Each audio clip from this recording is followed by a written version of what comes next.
some people have a lot of their own agendas, and it has nothing to do with you and I. And the reality of it is one of the problems that we have in our country is we have an apathetic society that says, well, just tell me who to vote for and I won't worry about it. And then after we vote for them, we don't hold them accountable. That's the part that I really love. We vote for them and we walk away. And then we come back 6 months just before re-election and we say, oh, I stand behind this candidate. But we didn't know what they did for the last 18 months. See, we've got to change some things. And what I'm saying is that if we're really serious about addressing this issue, let's address it at the core. The core is not about worrying about the machines. It's not.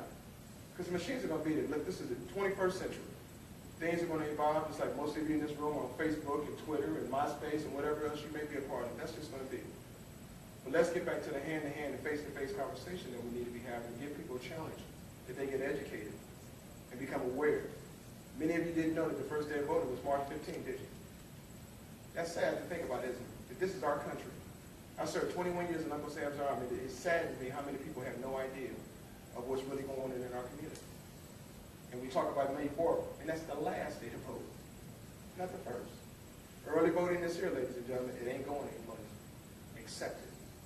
These multiple one-stop shops that start on April 15th, tax day, when people start voting for the first time in face, where they register and vote the same day.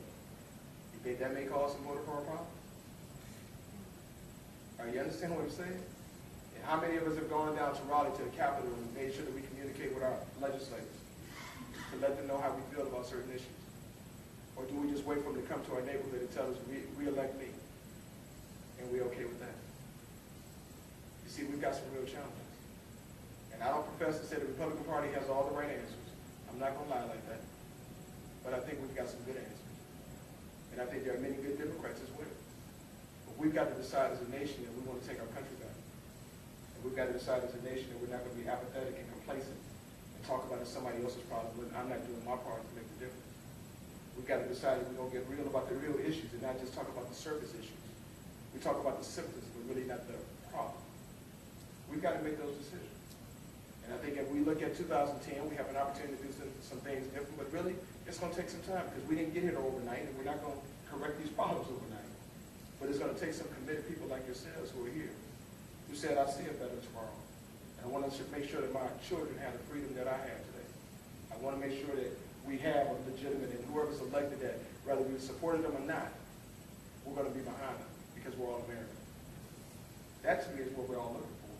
That's the whole issue that we complain about voter fraud. And we read about it every day across the country, or not across the country, but across the world, where other nations are having this issue of voter fraud and having the UN to come in and make this one of our past presidents go and observe what's going on. We're getting to a place that we're going to have people come into this country to observe what's going on in our individual cities. Not just our country, but our cities. And yet we've got the democracy that's represented, and it is truly the hallmark for the entire world. So let us rethink how we think about voter fraud, because I challenge you that it really is not where we place a lot of our attention, at least what I've heard today. We need to get back to the basics, to the core. Make our changes there, and we'll make real changes that we can all live with and be proud of. God bless and thank you.